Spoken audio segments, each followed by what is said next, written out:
So I'm making pant D for Jasmine, the wider leg pant. We're going to look in here and find D. Pants B, C, D, and E. And Catherine's going to read for us today. But before we get there, let me just tell you some things that I did. Alright, so when I cut the waistband out, I had the pattern. It's a cut one. Remember I told you those you have to pay attention to. The pattern piece is face up. The fabric was face up. That means the glue side of the interfacing had to be face up to glue to the back side. You have to think of all those things in a cut one, okay? So let's mark it.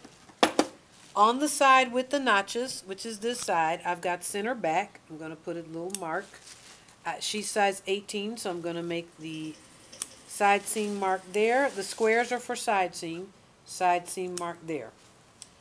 Center front for 18 is, here's a, oh shoot, I missed a notch. Nope, that wasn't my notch. There's my notch. Okay, so that's center front for 20. This is center front for 18. I'm marking center front, okay? The dot, this is the 18 dot, is marking the edge. So that's going to be my tab, okay? Here's center back and the dot for 18 right there. So I'm marking that. All right, so that's marked. The front, I have one dart on the front, so I need to mark the dart legs. Put a pin through the bottom. And now mark the bottom with the pin here. And mark the bottom with the pin on this side. Okay, so I can take that pin out. Now, I have to mark center front, fold line, and stitching line. Okay? Everything down here falls into place on its own, but we need to know where the tops are. Alright, so there's that. Okay, on here I've got two darts. So I'm going to mark the dart legs with the little teeny tick marks and then put a pin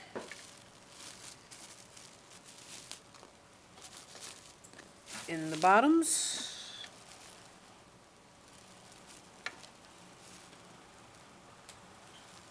Alright, Catherine, you can tell us what to do first. Alright, 1. It may be necessary to shorten zipper. To make new zipper stop, place zipper along opening edge with pull tab 1/8 below seam line. Mark placement of new zipper stop. Whip stitch across teeth at marking. Cut zipper 3/4 below the new stop. Okay, I'm glad the instructions said that because we're not going to do that. I always, you know me, I always sew with zippers that are way too long and then cut them off. Get them in, then cut them off. I don't like using zippers that are the exact right size because you can't get around the zipper pull. So if you start up here, you don't have to sew near the zipper pull. And you don't get that roundness. I've got too many marks on the outside. All right, but let me show you something else that happened here. You notice this big white chunk in the middle? Remember we had Jasmine sit on the table, we measured her crotch depth? Her crotch depth was 1.5 inches too short, too long. The pattern's 1.5 inches too short.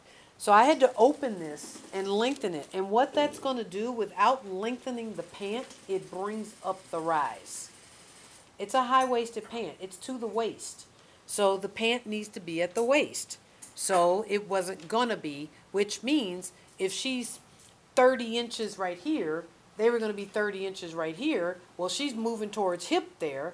She could be 33 inches here, 32. And I'm just making up a measurement. It's not Jasmine's real measurement.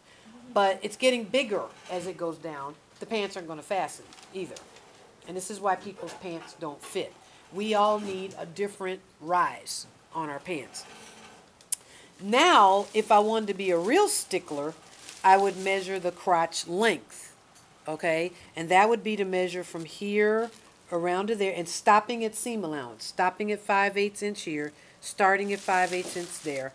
Starting at 5/8 inch here and stopping at 5/8 inch there, and put that measurement together and get her crotch length. I'm not going to go that far, but usually when you need to lengthen this, the crotch length is going to go with it. It would have been 3 inches too short.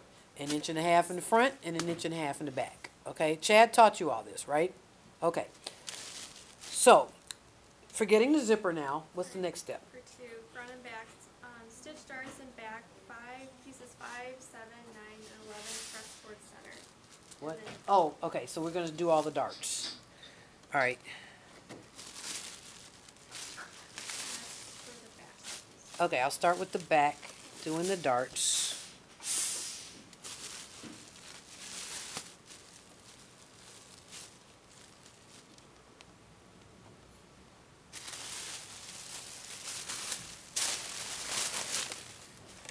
Alright, so you've seen darts a million times, but I'm going to do them the string way and the not string way.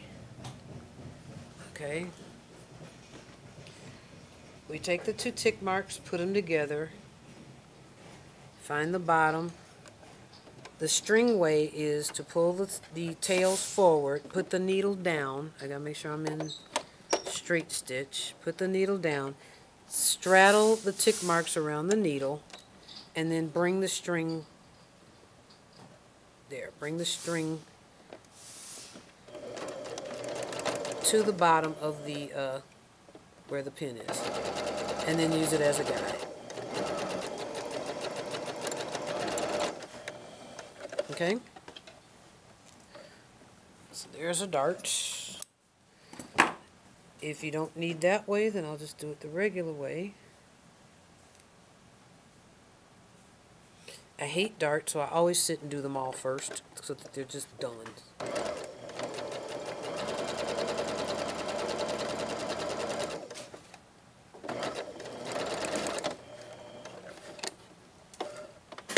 There's 2. The main thing, again, the same like the skirt, the darts need to be the same length on the back.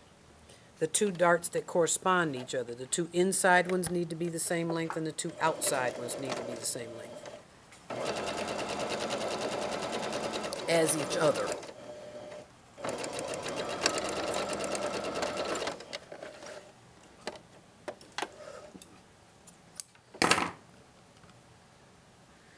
Okay. And this one. Thank you. It's like doing surgery with the head nurse.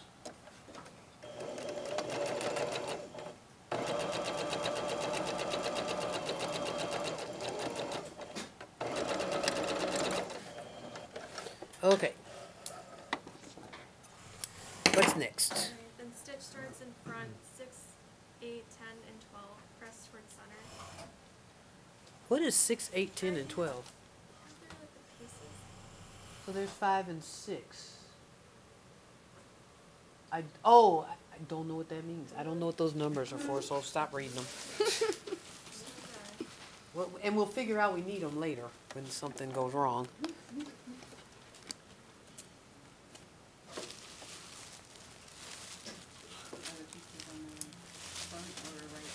I'm sorry? I was asking were the pieces on there, so you can see if they, it's only what, 3 pieces? There's only 3 pieces, yeah. So I don't know. For C and Oh, D. Oh, Yeah, that's what what I was it looking at. is. That's what it's for, telling the different views have different numbers, yep. Because we're pieces 10 and I think 6, 9 and 10. All right.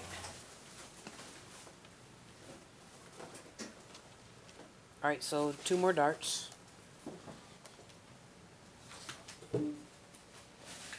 And then we'll press them. That fabric looks so fresh. Now what's interesting to me is that the front dart is so big. Usually they're the teeny ones and the back darts are small. This fabric is a little teeny bit unstable.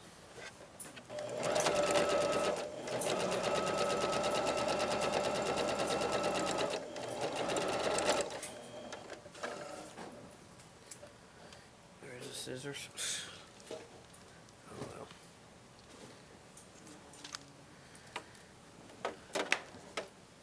Oh, there they are.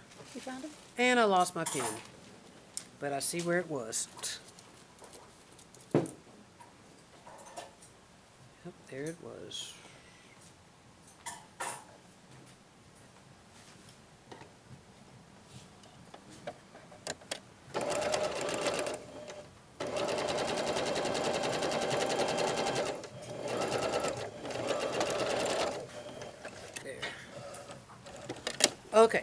So now we need to press them all. And remember, we press them towards the center. So of course the center is always the crotch seam. And I gotta really be careful. This iron has been spitting, and I don't want to spit on the linen.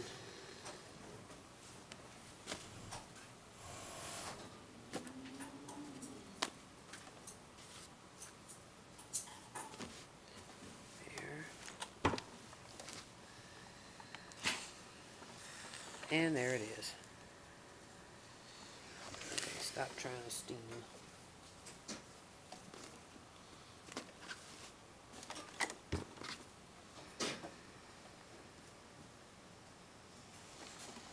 Oh, Lord.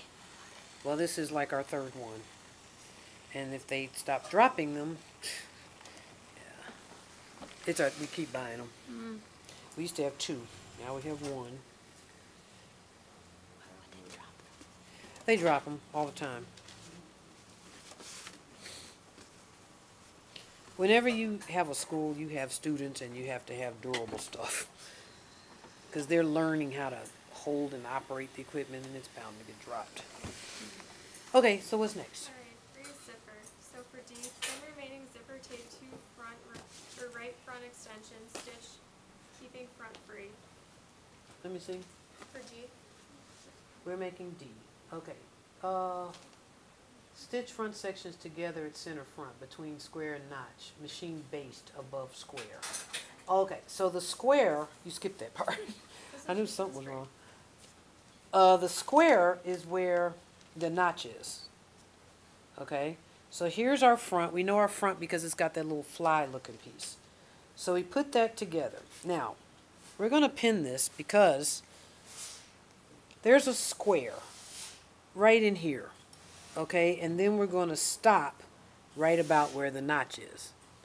Alright, so center front, I have 2 tick marks, center front, and this was a fold line. Remember? So from center front, I'm going to baste. Baste means turning it to the largest stitch length, right? Right, Because I need to get this out. which is 4 and 5. Yes, thank you, Robreeze. So I'm going to go straight down, and look, it's hard to keep straight, but I'm just watching that edge. And when I get down here, I should be, see, 5/8 of an inch. All right, get here. Put the needle down. Just the same as you did with zippers. Now I've gone to normal stitch length, put in a knot, back stitch it. Line this up, and now I'm going to the notch. When I get to the notch, I'm going to knot it again. Okay? Alright. So, what do I do now? alright, for Turn it back 5. to the normal stitch I did. Okay. Alright, for 5, stitch front and back together at interlaid edges. Okay, I don't want to do that. And I'm going to tell you why. It's much easier to put a zipper in a flat piece than it is to put it in a cylinder. Okay?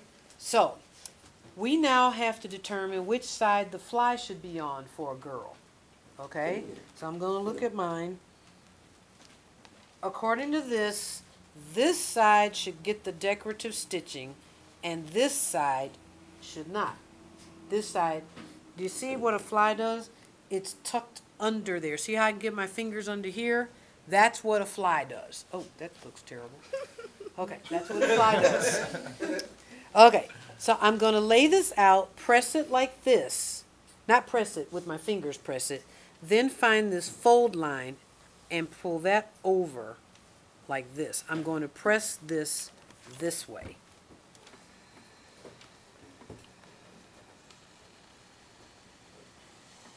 Can you all see?